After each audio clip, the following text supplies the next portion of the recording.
500 transplantes 13 anos depois. 500 vidas. 500 pessoas que saíram da hemodiálise. Que o uso indiscriminado de anti-inflamatórios podem levar à lesão renal e o pior, definitivo. Esse tempo aí é um tempo que a gente tem que correr, que ele pode sair a qualquer momento. E bem no dia 24 de dezembro, um mês ela descobriu que ela estava com os rins em falência. Ela tinha 17 anos na época e ela recebeu o rim dela, o presente dela de Natal no dia 25 de dezembro, bem cedo, assim. Hoje ela tem 24 anos, ela já está assim, terminando faculdade, trabalhando, namorando. Essa menina não teve uma adolescência interrompida pela doença renal. Olá, seja muito bem-vindo ao Pulso ICTDF, histórias que fazem a vida continuar. Esse é um espaço dedicado a todos aqueles que acreditam que a inovação e a inteligência artificial têm muito a contribuir com a medicina e com o cuidado ao paciente. Este é um conteúdo produzido em parceria com a Synergy Ecosys e com a Poriá. Estamos muito felizes em ter você aqui e agora nós vamos começar o nosso bate-papo do dia.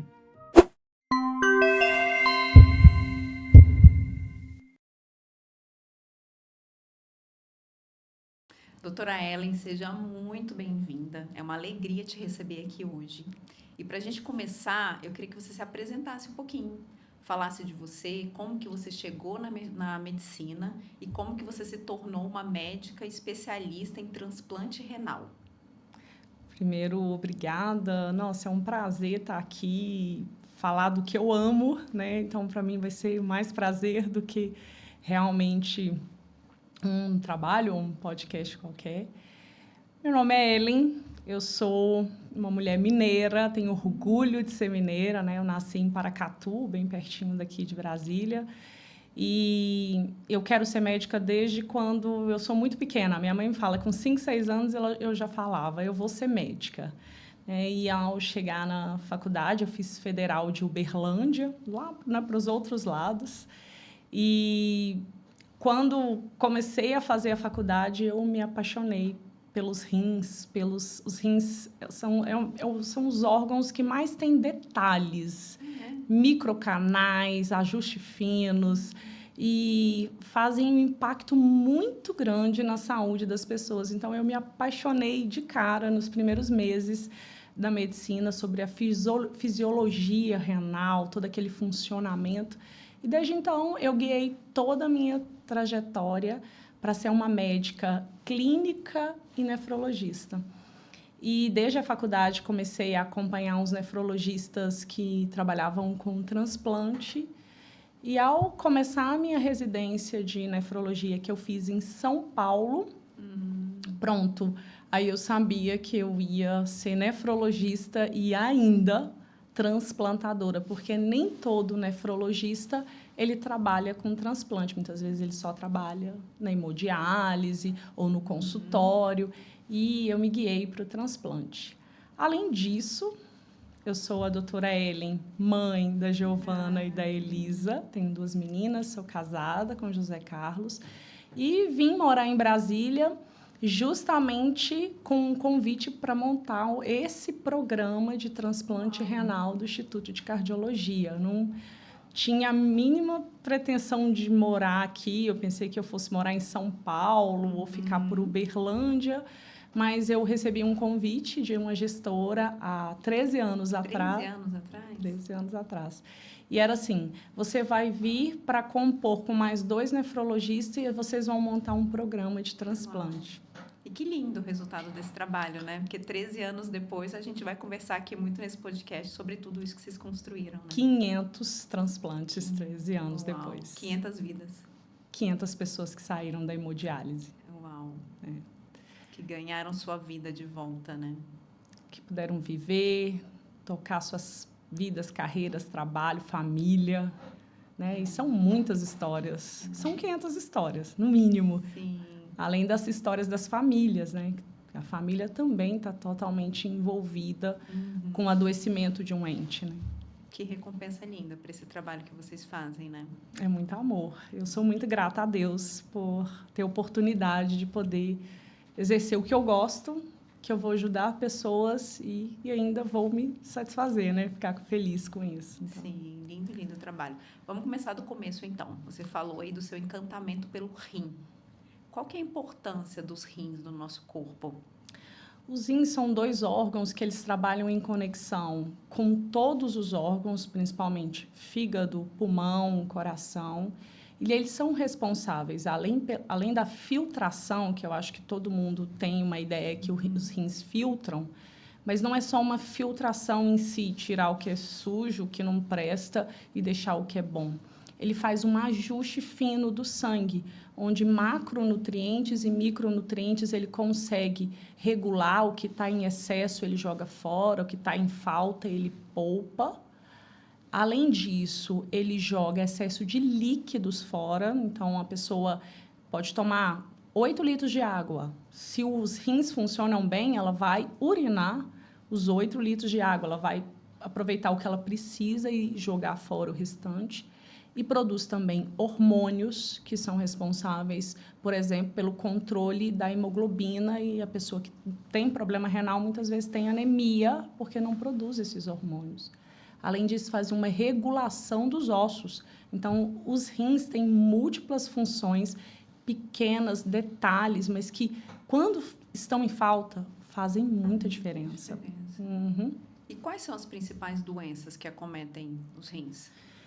Hoje em dia, a gente tem uma epidemia de doença renal crônica. A doença renal crônica até entrou já como uma doença de impacto, né, global, de impacto em saúde pública mesmo, juntamente com hipertensão, diabetes, insuficiência cardíaca. A doença renal crônica hoje ganha espaço para que a gente possa pensar, agir, né, procurar diagnosticar precocemente, porque a doença renal crônica ela pode vir de doenças intrínsecas dos rins, glomerulopatias, doenças inflamatórias dos rins, mas, na maioria dos casos, a doença renal crônica vem de doenças evitáveis, como, por exemplo, obesidade, hipertensão e diabetes. Entendi. Então, além disso, existem as doenças que vêm de pessoas que produzem muito cálculo, né? E as doenças renais que vêm de quando as pessoas fazem uso inadvertidamente, né, impropriamente, de anti-inflamatórios, que é uma outra grande preocupação nossa, já que o uso indiscriminado de medicamentos em geral, principalmente de anti-inflamatórios, podem levar à lesão renal e o pior, a lesão renal definitiva. Uau, não sabia disso, nunca tinha ouvido. Muito importante. E os anti-inflamatórios você compra sem receita, com facilidade. Usa de forma indiscriminada. Exatamente. E é um risco imenso, porque às vezes a pessoa não sabe se tem ou não algum problema renal de base. Por exemplo, é uma pessoa que é hipertensa, é diabética e sente uma dor nas costas. Aí ela vai à farmácia e o farmacêutico às vezes entrega um anti-inflamatório, porque ela chega lá e fala: eu quero um remédio para o alívio da dor nas costas. Sim. E isso ela pode, às vezes, estar... Já está com problema nos rins e agravar com o medicamento. Exatamente. E é a nossa briga constante, acho que no consultório é a minha fala, é uma ladainha, como se diz, né? A ladainha, como na igreja, é uma ladainha, porque eu falo a todo tempo, eu prego isso. Não tome remédio sem prescrição médica. Sim. Não tome anti-inflamatórios, né, sem saber da sua condição, porque isso é um cuidado. E, às vezes, você toma 1 ou 2 comprimidos, você não nota nada, mas aquela lesão já se iniciou. Sim. E, anos depois, quando você vai averiguar ou fazer um exame, ou quando você realmente tiver sintomas, aquilo pode ser tarde demais. Para fazer um tratamento. Olha só, não sabia. Então, grande parte das doenças que acometem os rins são evitáveis. São evitáveis. Hoje em dia, a doença renal crônica, e é a nossa causa, é o que nós nefrologistas estamos trabalhando há todos os anos no Dia Mundial do Rim, que acontece na segunda semana de março, que é o que a gente quer. A gente quer diagnóstico precoce para ter uma ação precoce. Sim. Se, por exemplo, nas empresas, os exames admissionais, além do colesterol, do hemograma, do eletrocardiograma, que é feito como base de todos os exames admissionais, se tivesse exames simples de sangue, que no nosso caso é a ureia e a creatinina, e, além disso, um exame de urina simples, talvez nós pudéssemos pegar essas doenças antes que elas fiquem definitivas e irreversíveis. Né? Inicial. Super interessante. E quais são os cuidados principais que a população tem que ter para cuidar bem dos seus rins, para garantir essa saúde dos rins? Primeiro, antes de eu falar dos cuidados, eu queria só alertar que, por exemplo, as doenças renais são, na imensa maioria das vezes, silenciosas. Esse é o pior ponto, porque muitas vezes eu recebo no consultório pessoas que falam: eu vim porque eu estou com uma dor nas costas e eu acho que os meus rins estão com problema. Mas, assim, infelizmente, dor nas costas não é um sintoma de doença renal que a gente consegue colocar para a população: olha, se sentir dor nas costas, procure um nefrologista, né? Na maioria das vezes, dor nas costas é algo muscular, na coluna, uma postura. E as doenças renais, elas não estão sintoma. Então, o que acontece com as doenças renais precocemente são alterações de exames de sangue e de urina. De urina, mas nem na percepção da urina, uma urina com cheiro, com cor? Não. Quando já se tem uma alteração macroscópica da urina, muitas vezes já está um quadro avançado. Por exemplo, sangue na urina, na maioria das vezes, não é perceptível a olho nu. Né? Você olha a urina no vaso, não dá para perceber. O que, às vezes, a gente consegue perceber numa triagem, a gente até orienta os pacientes, é espuma na urina. Às vezes, a pessoa urina e ela nota que o vaso está com espuma. Isso pode ser um alerta para perda de proteína na urina.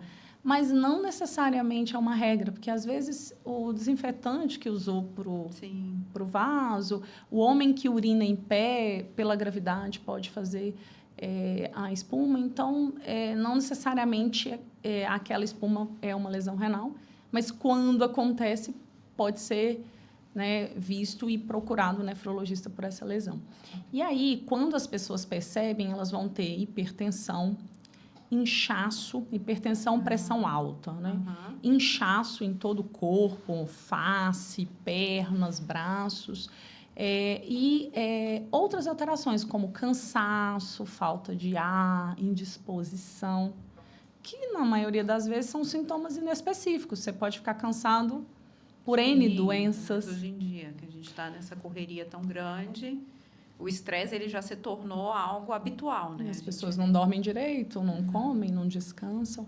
E aí, isso fica um alerta, porque, às vezes, a população fala: mas eu não sinto nada, por que eu vou ter problema renal? Né? E aí, o que a gente quer é justamente isso. Por você não sentir nada, que você possa procurar para fazer um exame renal. Porque aí, se tiver tudo bem, está tudo ótimo, a gente fica tranquilo. Mas, se já tiver uma mínima alteração, a gente vai conseguir agir a ponto de evitar que essa pessoa evolua, por exemplo, para uma diálise no futuro. Tem algum protocolo referente à idade, de tempo, espaçamento de tempo para a realização de exames renais, ou é um acompanhamento mesmo pelo exame de sangue?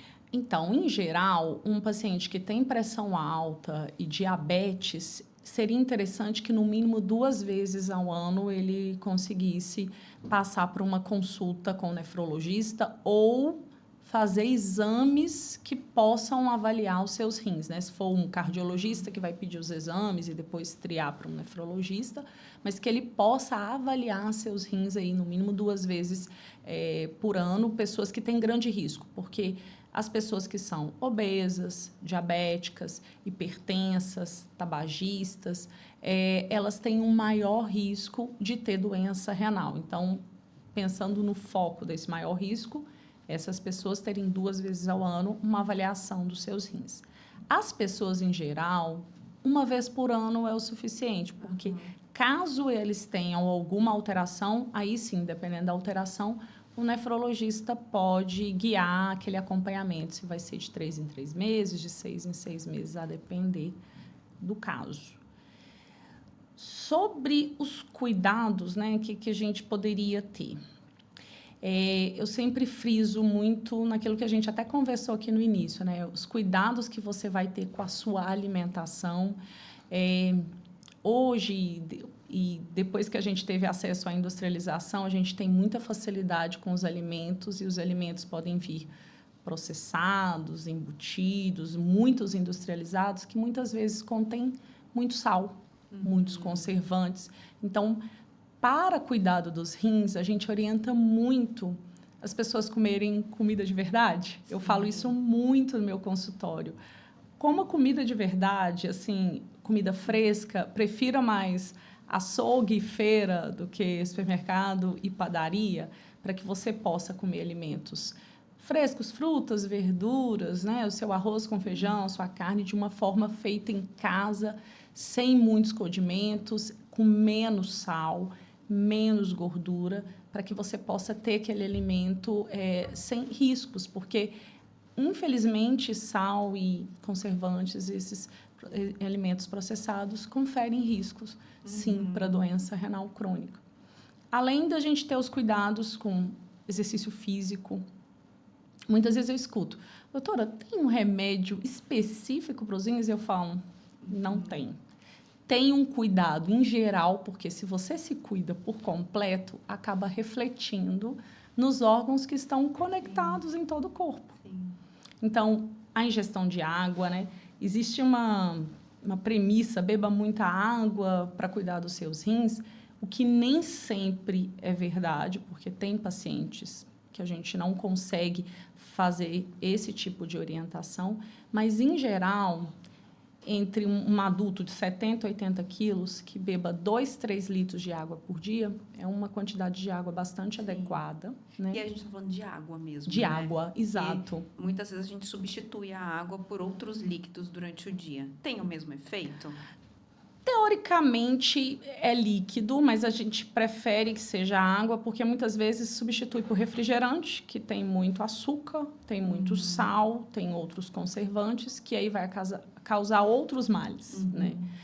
Água com gás não tem tanto problema, não tem contraindicação, né? Às vezes tem pessoas que não conseguem beber água normal. Mas, em geral, é melhor que você priorize a ingestão de água, né? Ingestão de água mesmo. Até por essas outras questões aí, em questões de pré-diabetes, colesterol e o excesso de sal.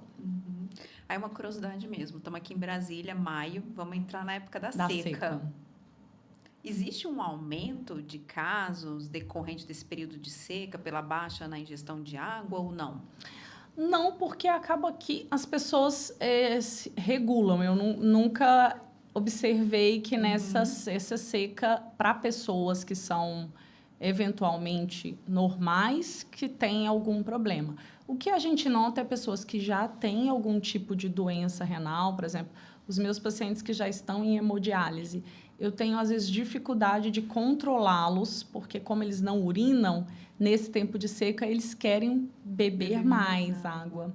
E, com isso, eles acumulam mais líquido. Ou mesmo os pacientes cardiopatas e renais junto, que a gente tem que controlar mais a água. Mas, em geral, a população geral, acaba que o próprio corpo regula um centro da sede que faz com que as pessoas, nesse tempo de seca, queiram beber mais. Né?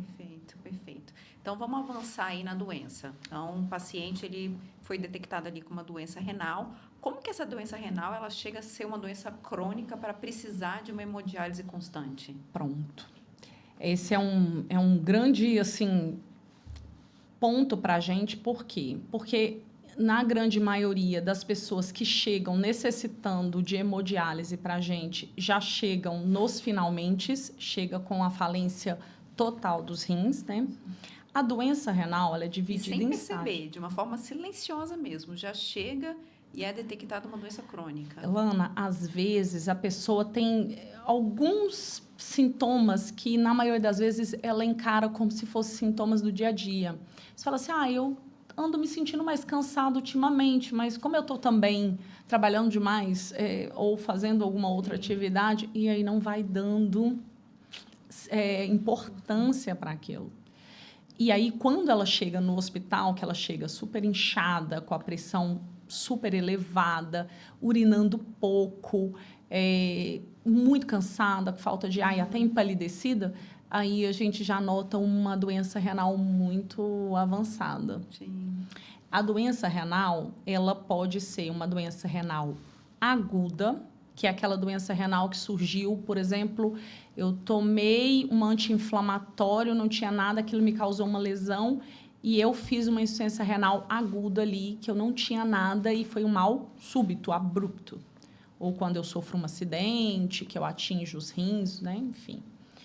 Ou a doença renal pode ser essa que a gente quer prevenir mesmo, que é aquela que a pessoa vem ao longo da vida tendo hábitos ruins com seus hábitos em relação a sedentarismo, alimentação errada, fica diabética, fica hipertensa. Vê uma sobrecarga em todos os órgãos do corpo, né? Isso. Começa a ter uma disfunção geral. Exatamente, não é só no rim, é em tudo. E aos pouquinhos ela vai fazendo uma lesão renal, que vai sendo perceptível somente em exames de sangue ou de urina. E às vezes a gente nota, por exemplo, a creatinina é um exame de sangue em que a gente consegue fazer uma estimativa da filtração renal.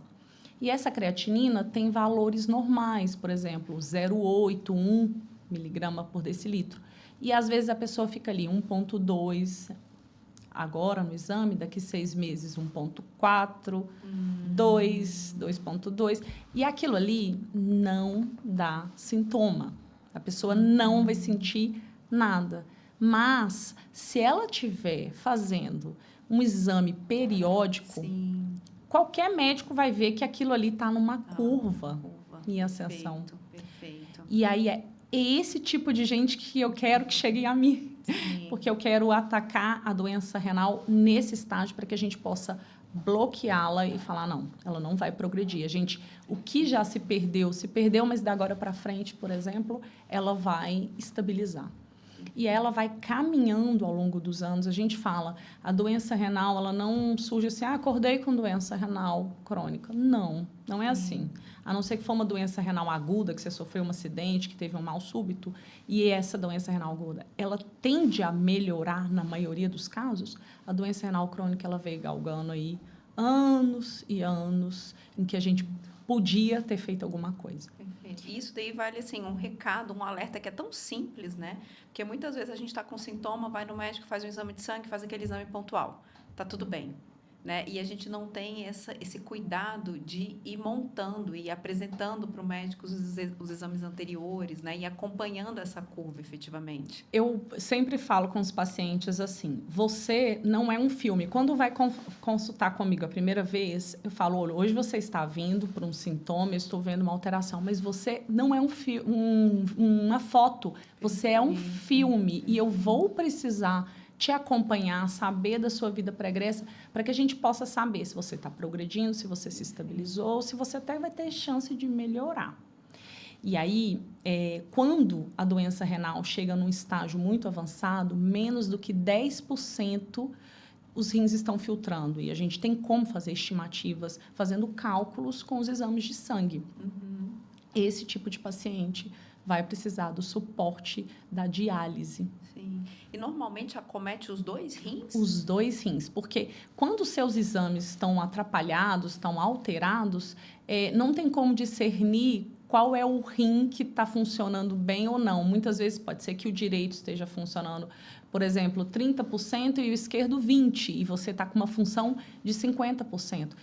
No sangue, eu sempre tenho o resultado dos 2 órgãos. Médio. Eu brinco que os rins, eles são 2 empregadas muito boas e que elas vão limpar muito bem a sua casa.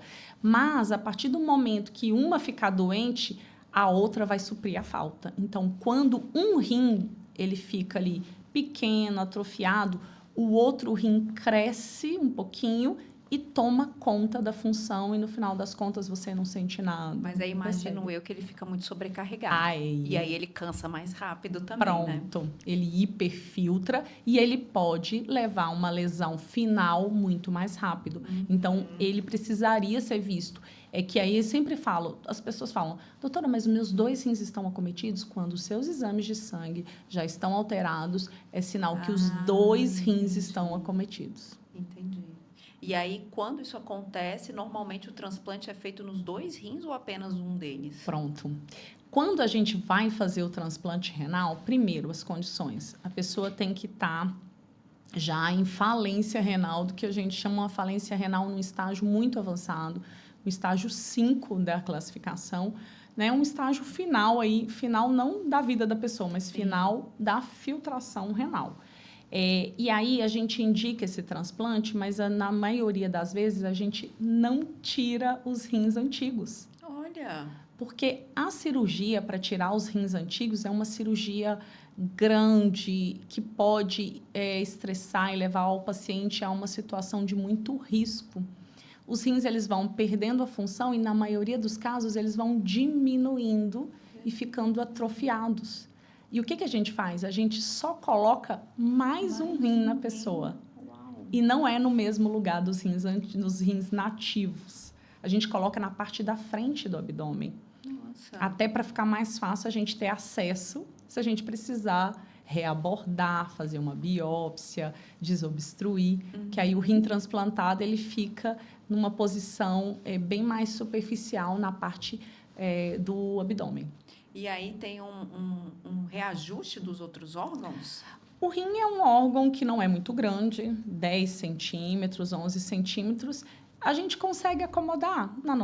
No abdômen cabe um bebê, né? Uau. Cabe também um rim que ele não fica inserido dentro mesmo do abdômen junto com os outros órgãos, ele fica um pouquinho mais para fora, né? Colado ali nos vasos, mas um pouquinho mais para fora e lógico, com camada de músculo, camada de pele, né? Mas na parte, assim, do abdômen, do jeito que quem é transplantado toca no abdômen e consegue sentir o órgão transplantado. Sentir o presente que recebeu, né? E aí Exato. esse novo rim, esse terceiro rim, vai ficar responsável por fazer toda a filtração dali para frente.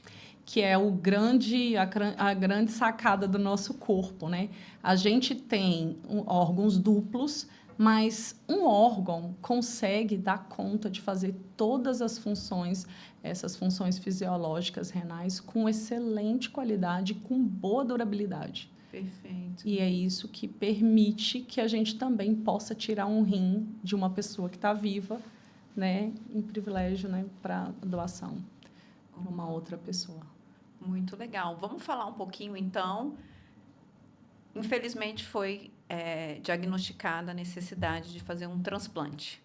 Esse paciente ele já está em hemodiálise e os rins dele já não estão funcionando. Pronto. Como que funciona a partir daí? Então, o ideal era que se a gente tivesse como avaliar esse paciente tão previamente, tão de perto, é que a gente notando que ele vai perdendo a função renal ali, chegando próximo aos 10, 15% de filtração, e se essa pessoa já tivesse alguém da família que fosse compatível, a gente já realizar o transplante de uma forma que ela nem precisaria fazer a diálise ali antes disso. Mas essa não é a realidade, nem do Brasil, nem do mundo, porque a gente não tem órgãos o suficiente para todo mundo e nem todo mundo tem um familiar que é apto, que é compatível, que é saudável, que dê para fazer a doação. Então, esse paciente ele entra num sistema, né, de substituição renal, que no caso pode ser a diálise peritoneal, que é um tipo de diálise que a pessoa pode fazer em casa por via abdômen, ou hemodiálise, que é aquela máquina que a gente conhece, em que o sangue passa por um filtro e é devolvido para a pessoa, em que ela faz de 3 a 6 vezes por semana essa diálise para limpar, depurar mesmo as toxinas do sangue. Uma vez que ela está em diálise, hoje nós temos, né, um sistema público para transplante que é muito bom, é maravilhoso, muito idôneo, é muito correto, é totalmente auditado e que a pessoa pode, via SUS, ser inserida numa lista para transplante. Por que eu falo lista e não falo fila? Porque fila supõe-se posição e lista não. E para os rins não existe fila. Não quer dizer que você, Alana, Deus o livre, entre numa fila para o transplante de rim e que você e eu entre depois e você vai transplantar primeiro que eu. Não. O transplante de rim funciona com compatibilidade. Então, por exemplo, se o doador, que é um doador falecido, e a lista é para doador falecido, for mais compatível com quem acabou de entrar na lista, o rim vai para essa pessoa porque ele dura mais quando ele é feito com alguém mais compatível. Não adianta nada ter alguém na fila que está há 5 anos esperando, mas não é tão compatível, que eu posso pôr o rim nessa pessoa e em 2, 3, 4 meses, esse rim ia à falência novamente. Sim. Então, primeiro, o rim é por lista e não fila. Então, por isso que assim, a gente precisa, o quanto antes, quando o paciente está em diálise, ele ser listado para ele ter as chances de transplantar a qualquer momento. E não porque ele vai estar numa posição de 30º, 50º, numa lista. Né? A gente também olha o tipo sanguíneo, e até eu dou esse recado, né? Por exemplo, quem está em diálise e que tem um parente que está apto, né, para doar, que esteja querendo doar, o primeiro exame que a gente precisa olhar é o tipo sanguíneo. Porque se esse tipo sanguíneo for um tipo compatível, né, ou com uma identificação para que eu possa receber a doação, aquele doador é o primeiro exame que vai ser olhado, o doador vivo. Aí, depois desse exame, eu faço um teste de compatibilidade, em que a gente vai olhar o HLA, que é um tipo de DNA daquele paciente, em que a gente vai fazer os cruzamentos para ver se realmente aquele paciente pode receber aquele rim. E, logo em seguida, se esse exame também é compatível, a gente vai olhar o doador por completo. E aí, o doador é totalmente investigado da cabeça aos pés, porque eu não posso tirar o rim de alguém em vida sem ter a garantia que aquela pessoa é saudável e eu não esteja pondo em risco aquela pessoa no futuro. Eu não posso descobrir um santo para cobrir outro. Sim, né? sim. E aí, esse doador, a gente olha, e já teve até casos em que eu falo que o transplante ele é maravilhoso, ele é divino em todas as fases. Que a gente, ao olhar um doador, eu tive um pai que queria doar muito para uma filha. Ele tinha 50 e poucos anos. E, ao fazer o exame nele, a gente descobriu um câncer de próstata mínimo, pequenininho, que ele não tinha nenhum sintoma e talvez ele não fosse fazer o diagnóstico se ele não fosse tão bem avaliado para o transplante. E ele fez o diagnóstico, curou, porque estava muito in situ, que a gente fala, e 2 anos depois que ele curou desse câncer, ele pôde doar. E foi um sucesso, assim. Eu falei, o transplante ajudou 2 pessoas. Sim, claro. Um se livrando de um câncer que poderia ficar ali, ele levar anos para descobrir e depois estar metastático. E a filha que realmente teve o benefício do órgão do rim transplantado. Né? Perfeito, lindo. E normalmente começa a busca pelo doador na família? É importante que a gente sempre conversa, né? Uma conversa que nós temos nefrologistas, assim, o paciente vai entrar em diálise, a gente explica todos os métodos dialíticos, organiza o acesso vascular ou o acesso da diálise, sempre fala, converse na sua família, veja se você... O ideal é que seja irmãos, pai, mãe, porque pela legislação... nós podemos fazer, assim, sem ter preocupações, vamos falar assim, sem precisar de alguma intervenção judicial, em parentes até 4º grau. Então, até seus primos podem te doar. Ou cônjuge, claro. Mas se for alguém, por exemplo, o que a gente já teve? A gente já teve uma madrinha que queria doar para a afilhada. Só que a madrinha era amiga da mãe. E a madrinha sempre participou de tudo dessa afilhada, desde o nascimento Essa afilhada tinha 20 e poucos anos e ela tinha um vínculo muito forte. E a afilhada já morou com ela, só que ela não era parente. Então, não era previsto, né, pela lei. Mas o que a gente conversou? A gente vai, né, via uma judicialização, vai pelo Ministério Público, e aí o juiz vai conversar e avaliar aquilo ali, se não está tendo uma coação, e nesse caso era claro que não. Ela comprovou com filmes, fotos e com o próprio depoimento da família, e aí foi possível a doação não aparentado, que a gente fala. Mas, na maioria das vezes, com aparentado, a gente não precisa nem de autorização, dá para a gente fazer por ser previsto por lei. E aí, é uma conversa que tem com a família e segue em várias etapas esse transplante. Então, não existe uma urgência tão grande para o transplante, pelo que você fala. Existe a urgência porque em diálise ninguém está tão bem em diálise. É uma doença renal grave, né? A diálise também confere riscos infecciosos, cardiovasculares. Mas para o rim, como a gente tem a máquina, existe uma possibilidade da gente fazer uma avaliação um pouco mais tranquila, né? Claro, em nosso referencial, se a gente estiver comparando com um paciente com um transplante de coração, que às vezes está internado, grave, precisando de um coração, usando medicamentos para coração bater, né? Ou um transplante hepático, por exemplo. O transplante renal é uma urgência, porque a gente tem que entender que diálise, se formos comparar, Elana, uma pessoa em diálise e uma pessoa transplantada com a mesma idade, com as mesmas comorbidades, vamos falar assim, e em 5 anos a gente nota que quem está em diálise morre mais do que quem é transplantado. Então, o transplante renal confere maior sobrevida e melhor qualidade de vida. Então, isso tem que ser uma urgência, sim, mas existe assim, não é uma urgência em que ela não fizer amanhã, vai morrer. Não. Sim. A gente precisa... Uma esperança um pouco maior, né? Exato. E aí a gente tem como organizar, porque um transplante, a gente precisa olhar com muito cuidado, com muito crivo, com muita cautela, porque a pessoa que vai receber esse transplante, ela vai receber medicamentos que são imunossupressores. Sim. Para que a imunidade, as células dela não rejeitem aquele órgão. E para isso é uma briga que nós temos contra o fisiológico. O nosso corpo foi todo projetado para não aceitar nada de diferente dentro dele. Sim. E aí a gente vai brigando com medicamentos. E aí, quando a gente usa esses medicamentos, a gente paga um ônus. E o ônus é o risco maior de infecções, o risco de câncer, entre outras doenças que os imunossupressores também podem dar.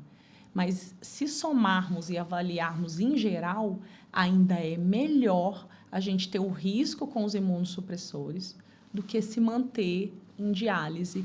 Se for comparar, é melhor transplantar mesmo com os riscos dos imunossupressores ou se manter em diálise. Aí, mesmo assim, é muito melhor transplantar. Perfeito. Aí, quando a gente está falando de uma doação intervivos, então, o doador, ele tem uma vida normal depois. Ele não precisa tomar nenhum medicamento específico. Exatamente. Nosso objetivo é tirar um órgão do doador e que ele possa manter a sua vida normal, toda a sua rotina e ser uma pessoa normal. Mas o que eu falo sempre para os meus doadores, né, para os pacientes que a gente avalia para doar, você vai viver uma vida normal, não vai tomar medicamentos, não vai sentir nada de diferente, mas você precisa ser um ser humano que vai se cuidar mais. Sim. Você vai precisar fazer atividade física obrigatoriamente. Eu faço isso, um contrato. Acho que o que eu mais falo é o tempo inteiro. Não quero que você ganhe peso, que você coma errado, que deixe de fazer atividade física. Porque se essa pessoa que doou hoje, daqui 20 anos ela for uma hipertensa, ela vai ter um rim só para aguentar a hipertensão. E a chance dela ser uma renal crônica com hemodiálise nessa conjuntura é grande. Sim. É um ônus bom, né? É o corpo isso. agradece. É isso. É um compromisso bom, né? Um compromisso com a sua saúde. Isso tem que fazer um contrato ali com a sua saúde, verdade. Legal. E aí, quem recebe o órgão, então, tem que tomar todos os imunossupressores durante um tempo e fazer o acompanhamento com vocês. Isso. O início, né, a gente fala que o paciente ele recebe o órgão e eu falo, olha, eu não tenho como te transformar, entrar numa abóbora e transformar num Cinderela ou numa Cinderela recebendo o rim e pronto, apaga-se tudo que eu tinha e eu vou estar curado de tudo. Não. Primeiro, quando se recebe um rim, não é a cura da doença renal. A pessoa ainda é um paciente doente renal crônico. Só que ele vai ter um tratamento diferente em que vai permitir que ele leve uma vida praticamente normal. Porque ele vai ter um outro órgão fazendo toda a função dos rins dele que não estava fazendo antes. Além disso, ele vai ter exames laboratoriais normais e ele vai sentir muito bem. Só que ele ainda tem toda a fragilidade da doença renal. E esse rim, ele não dura para sempre, né? Em média, pode durar 10, 15, até 20 anos, né? Mas uma hora esse rim vai entrar em falência e vai precisar que essa pessoa também retorne para a hemodiálise novamente. Então, esse período desse tratamento é um período para se cuidar mais, tomar os medicamentos corretamente, né? E até... eu falo assim, aproveita para tocar a vida nesse tempo. Se não fez faculdade, vamos fazer faculdade, vamos tentar um concurso, vamos tentar uma estabilização no emprego, vamos organizar a família, porque, infelizmente, você tem uma doença renal crônica. O pior seria se você ficasse 20 anos em hemodiálise, que você poderia adquirir outras doenças e até falecer. Mas você vai transplantar para você ter uma chance de viver um tempo aí muito bem e realizar o que você antes ou não tinha dado tempo ou que não conseguia fazer. Sim.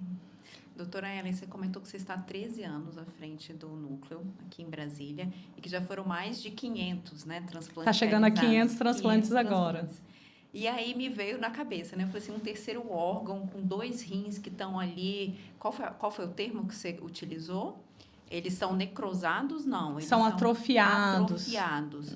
Quando entra um terceiro rim, quando vocês olham aí acompanhando esse paciente, existe alguma reversão, mesmo que mínima, nesses outros 2 rins? Deles recuperarem? Não, porque na maioria das vezes a pessoa já está com uma doença renal instalada, consolidada há muito tempo. E uma vez instalada a doença renal, né, a doença renal crônica consolidada, ele vai ter uma cicatrização renal, que a gente chama de fibrose. E fibrose é igual quando você corta a sua pele, você já viu que fica uma pele diferente da outra, que às vezes você tem menos sensibilidade, ela tem até uma cor diferente. Quando se cicatriza, os rins perdem totalmente a função e aquilo fica irreversível. Então, infelizmente, a gente não tem, com a chegada do terceiro, um estímulo, né, positivo para ajudar os outros. E a gente até quer que aqueles outros fiquem lá quietinhos, porque às vezes a doença que levou aqueles dos rins nativos pode ser uma doença ruim, que possa até ter chance de voltar no rim transplantado. Então, a gente quer que fique lá tudo aquecido, quietinho. Por exemplo, o lúpus. O lúpus é uma doença sistêmica que pode levar à doença renal crônica e à diálise. E o lúpus é uma doença autoimune, né, que depende muito mais do corpo da pessoa. Quando a gente transplanta, existe a possibilidade do lúpus voltar e atacar o rim transplantado. Só que, na maioria das vezes, a gente consegue que, com os imunossupressores, a gente deixe todo mundo quietinho ali, dormindo, vamos falar assim. E aí, a gente quer que essa doença que causou lá, ela fique ali aquecida, tranquila, controlada, para que a gente possa ter o maior sobrevida desse enxerto renal aí. Perfeito, perfeito. Vamos falar um pouco aí sobre esses quase 500 transplantados. Sei que foram muitas histórias, e que você já deve ter vivido aí coisas maravilhosas. Mas teria, assim, algumas histórias para você compartilhar com a gente? Ai, tem Que mais te várias. Eu marcaram? ia ficar aqui a tarde toda contando histórias, assim. O transplante renal, cada gota importa, cada gota de xixi importa. De E valorizar, né? Às vezes a gente é, não valoriza essas coisas simples da vida. é maravilhoso, assim, parece um milagre mesmo, porque a partir do momento em que a gente pensa que um órgão, muitas vezes de uma pessoa que não é parente da outra, tem uma combinação muito perfeita e aquilo vai se rearranjando no corpo de uma forma que o ser humano ele vai se melhorando, se reabilitando, vai melhorando a cor da pessoa. Eu fico olhando as mulheres, às vezes elas vão transplantar magras, esquálidas, assim, o cabelo muito ressecado. Aí daí 3, 4, 5 meses de transplante, tão bonitas, coradas, o cabelo muda. E assim, teve várias histórias, assim, lindas, lindas, lindas. Nós tivemos uma história de uma menina em que ela tinha descoberto a doença renal bem, assim, um mês ela descobriu que ela estava com os rins em falência total. E ela descobriu isso em um pronto-socorro, passando mal, sentindo falta de ar. Ela tinha 17 anos na época. Nossa, super jovem. Muito nova. Então, na época, o diagnóstico etiológico que levou aquilo não ficou claro. E aí ela foi logo para diálise. E quando ela foi para diálise, em um mês, graças a Deus, a um nefrologista que atendeu ela numa clínica de diálise encaminhou ela para a gente. A gente conseguiu fazer os exames rápidos, porque esse tempo aí é um tempo que a gente tem que correr, sabe, aluno? Assim, a gente não pode deixar as pessoas na máquina de diálise, porque ainda não fez um exame ginecológico, a gente tem que correr para poder fazer, porque a partir do momento que ele está na lista, ele está concorrendo e aquilo pode sair a qualquer momento. E bem no dia 24 de dezembro, veio um rim. Ele veio, se eu não me engano, de Rondônia, porque tem alguns estados do Brasil em que eles não fazem transplante. E aí, quando não faz transplante, existe uma oferta para o Brasil, que a gente chama de oferta nacional. E, muitas vezes, Brasília tem uma logística boa. Então, às vezes, Brasília não é o mais perto do local, mas como tem muito voo, e graças a Deus a gente tem um apoio aí das companhias aéreas por uma lei, né, que tem no Brasil, que a gente consegue trazer esses órgãos assim com facilidade, né, e sem custos. Eu sei que esse rim veio para a gente e a gente fez esse transplante e detalhe, ela tinha sido listada uma semana antes. Então, ela estava assim, há 2, 3 meses em diálise, não me recordo exatamente muito bem, mas aí é o que eu falo para os pacientes, assim, não fiquem achando, eu vou ser listado, mas eu perco a esperança de quando que eu vou receber a minha oferta ou o meu rim. Não, seja listado o mais rápido possível. Faça todos os exames, não deixe o soro vencer. A gente fala isso. O que é isso, soro vencer? A pessoa, quando ela está em lista, ela, a cada 2 a 3 meses, ela precisa ir aqui em Brasília, no caso, é um hemocentro, mas num laboratório genético, né, de imunogenética, para renovar o sangue dela lá, porque cada vez que ela deixa o sangue dela lá atualizado, se surgirem doadores, a gente consegue fazer os testes rápidos para ver a compatibilidade. E ela recebeu o rim dela, o presente dela de Natal no dia 25 de dezembro, bem cedo, assim. A Thaís, ela não importa de falar, porque eu já contei essa história dela, ela até saiu na Globo, no G1, enfim. E foi um transplante muito bem sucedido. Hoje, ela tem 24 anos, ela já está, assim, bastante tempo de transplante, bem, terminando faculdade, assim, trabalhando, namorando. Ou seja, essa menina não teve uma adolescência e vida adulta interrompida pela doença renal. Isso é um orgulho para a gente, porque, tudo bem, esse tipo de doença renal talvez a gente não conseguiria evitar. Uma menina jovem, provavelmente uma glomerulopatia brutal, rápida, mas nós podemos dar um bom tratamento, né, em que ela pode tocar a vida dela, levar uma rotina e tá vivendo como se fosse qualquer outra jovem da idade dela, né? Então, isso me orgulha, assim, é brilhar os olhos da gente poder proporcionar isso para uma menina, né? Nesse presente caso. de Natal para ela e para toda a equipe, né? Que a equipe deixou de ficar com a família, né? Deixou de ceiar, às vezes muitos não viajaram e é essa a vida do transplantador, quando a gente, nos horários e nos dias mais impensáveis, você vai estar lá, muitas vezes respondendo uma oferta, preparando um transplante, enquanto todo mundo às vezes está brindando e comemorando com os seus. Mas o nosso presente é maior pela nossa satisfação. Então, eu falo isso para minha família. Mãe, muitas vezes eu não estou aí junto com vocês, e agora com as minhas filhas, né? Mas pensa em como eu estou aqui, né? Ajudando alguém a mudar de vida. E isso faz muita diferença, né? Vamos falar um pouquinho dessa equipe, né? A gente fala pouco dessa equipe, que tanto trabalha, que tanto se entrega, que tanto se doa, né?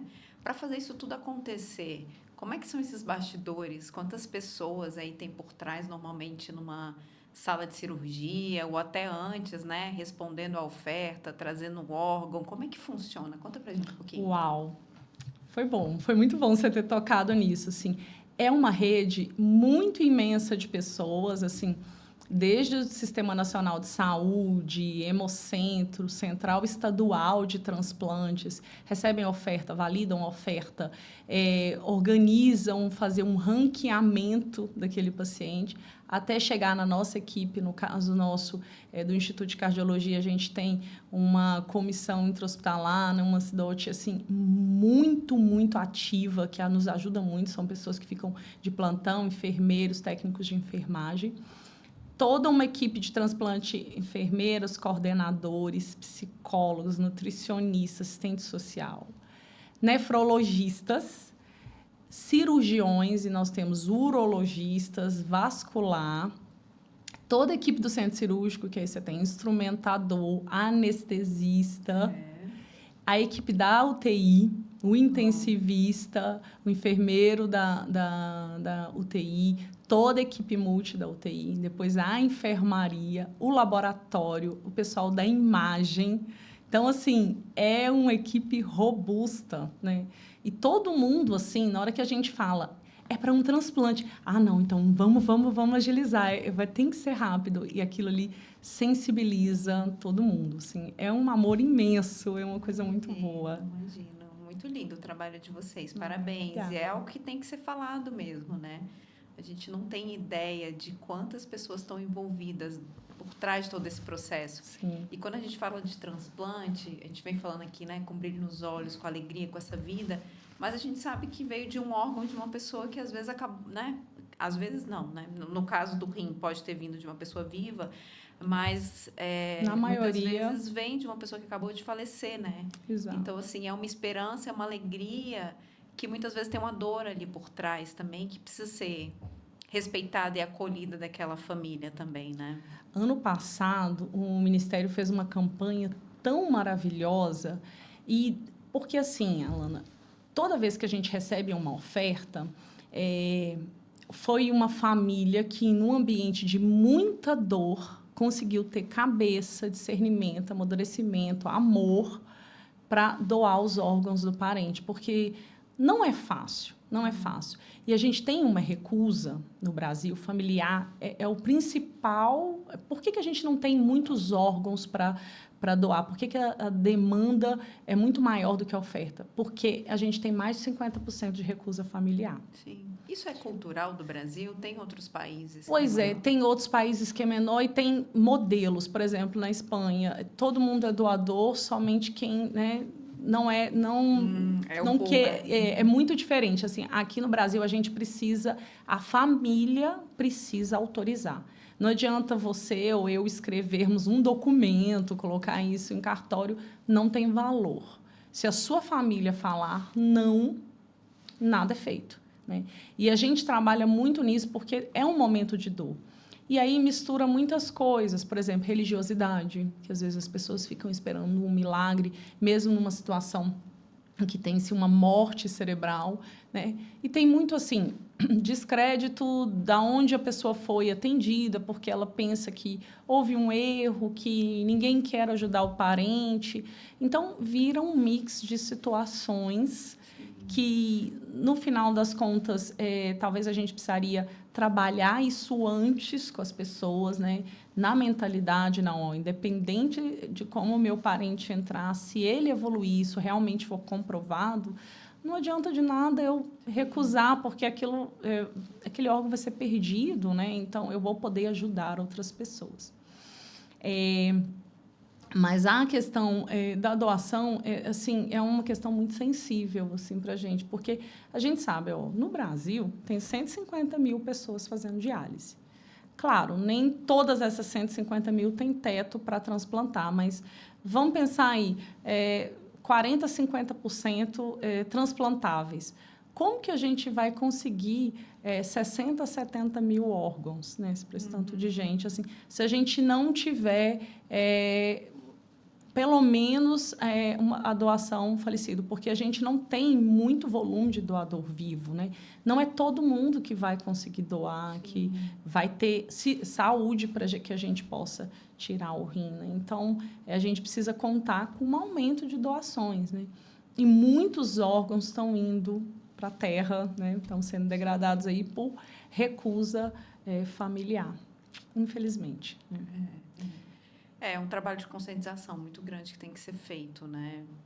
Ano passado, teve uma paciente que ela doou para o pai, ela tem uns 40 e poucos anos, fez uma doação para o pai, que o pai estava muito cheio de vida, e ela fez um trabalho na escola das crianças dela, que eu achei muito interessante. Como a gente ensina leis de trânsito para as nossas crianças, do verde, do vermelho, do semáforo, por que a gente não ensinar também sobre a doação de órgãos?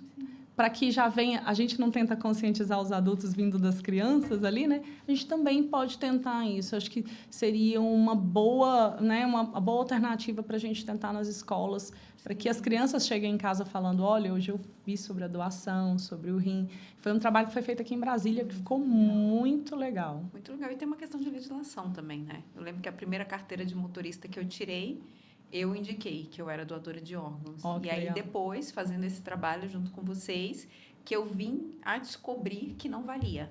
Não, agora não valia. Porque hoje a legislação tem que ser com a família. Isso. Então, eu acho que falta, assim, a gente reforçar mesmo essa campanha de conscientização, informar, pedir que as pessoas que tenham interesse, a vontade de serem doadores de órgãos, que conversem com suas famílias. Exato. Porque é um momento de dor muito grande, que são muitas as decisões que Sim, têm que ser tomadas, e às vezes é um momento que você não tem nenhum espaço emocional para tomar uma decisão dessa, exatamente, né? Então, a sua família, saber que ela está honrando um desejo seu, tem um outro peso também, né? Com certeza, com certeza.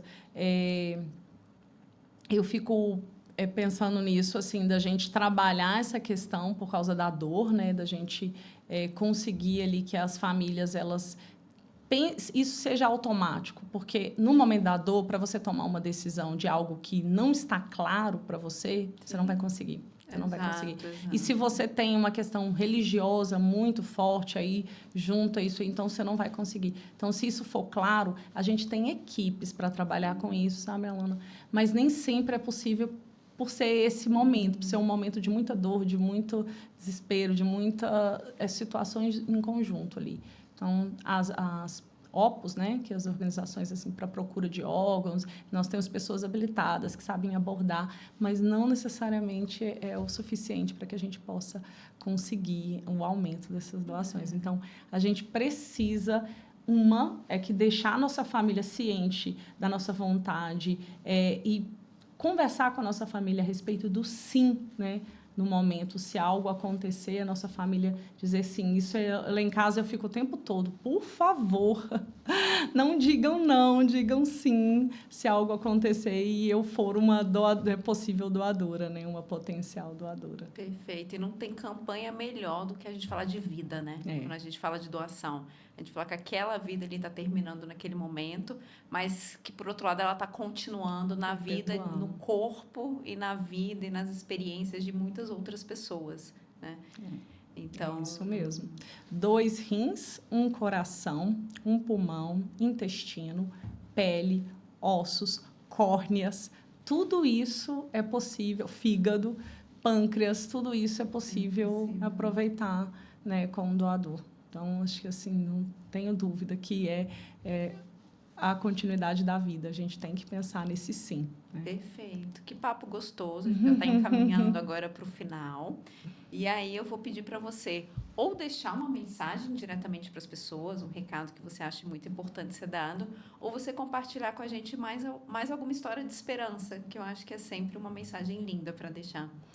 Ai, obrigada. Foi um papo muito, assim, fica muito à vontade. Eu estou falando muito de uma coisa que eu amo e trabalho a todo tempo, então, para mim foi um prazer. Eu agradeço muito a oportunidade. Eu queria mais deixar um recado, assim, a gente precisa, né? Inicialmente eu vou falar da doença renal, a gente precisa pensar que a doença renal é um problema grande, né, na vida de todas as pessoas, estamos todos sujeitos, então peça ao seu médico ou se faça exames periódicos em que envolvam a ureia e a creatinina no sangue e o exame simples de urina. Peça ao seu médico ou o médico que você, né, tiver costume, ou se você vai ao posto de saúde ou a qualquer outro médico para incluir esses exames. Né? Como você se preocupa com o colesterol, é importante que você também preocupe-se com os seus rins. Né? Além disso, seus hábitos contam muito. Então, atividades físicas regulares, boa alimentação, comida de verdade, muita fruta, muita verdura, evitar excesso de sal, evitar ultraprocessados, gorduras, evitar tabagismo. E se você já tem as doenças, que são as principais doenças que levam a doenças renais, como hipertensão e diabetes, além da obesidade, é preciso você perseguir o controle dessas comorbidades, usar os seus medicamentos de uma forma muito criteriosa, fazer uma dieta adequada para cada comorbidade, né? Hoje a gente tem facilidade aí para tratar a obesidade, então é preciso tomar isso à frente, porque é importante. Mas, por outro lado, se você já está com os rins muito deteriorados, em preparo para diálise ou já em algum método dialítico, não desista. Procure seu médico, saiba sobre o transplante renal. O transplante renal é a melhor alternativa de tratamento, vai te conferir maior qualidade de vida, melhor sobrevida, né? E não pode ter um descrédito do Sistema Nacional de Transplante, que é um sistema muito seguro, muito correto, né?